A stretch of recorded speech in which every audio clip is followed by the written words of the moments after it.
hire someone for a job, are they expected to do all of it or part of it? That's one of the questions raised in the race for circuit judge in Scott, Woodford, and Bourbon counties. Lee Searcy has more on the candidates in this LEX 18 Investigates. In the race for circuit judge in the 14th Circuit, there's a familiar face and a relatively new face vying for the bench. Only answer yes if you have to answer yes. Newly appointed Judge Katie Gabhart is already on it and wants to stay there.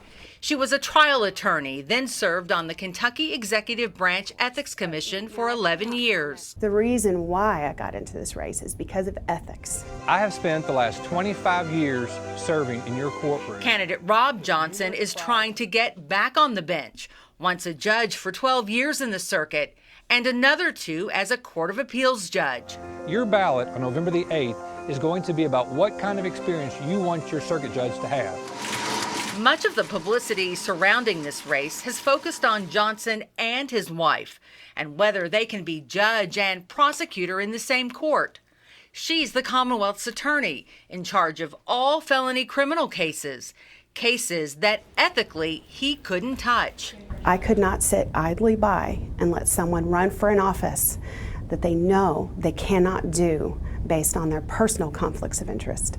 The couple that works together and campaigns together has publicly said Johnson could handle all civil matters, while the only other circuit judge would take all the criminal cases in all 3 counties. On November 8th, I ask for your vote to bring experience that works for everyone back on the bench. We asked Johnson if it was fair to taxpayers to pay a circuit judge $141,000 a year who could only preside over civil matters such as property and contract disputes, not grand jury proceedings or murder trials. He didn't answer the question and also declined our multiple requests for interviews.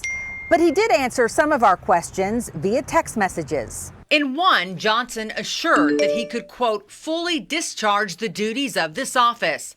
Gabhart disagrees, citing a canon from the Judicial Code of Ethics that says a judge shall not participate in activities that lead to frequent disqualification. Requires a judge to handle both civil and criminal matters. In a text, Johnson cited a former Supreme Court justice who said, "These situations exist, and responsible judges chosen by the people find a way to manage the docket fairly and efficiently." But how would that work?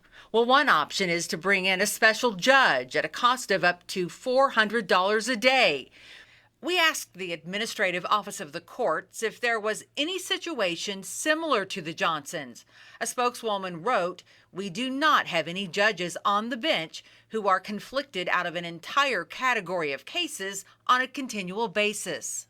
It won't be his problem at that point. All he'll do is recuse. That's easy to recuse.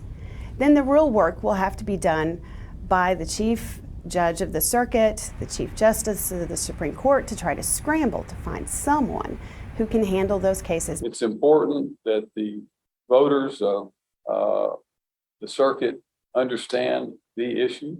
The questions in the race have even gone before a court themselves, with a lawsuit filed seeking to remove Johnson from the November ballot.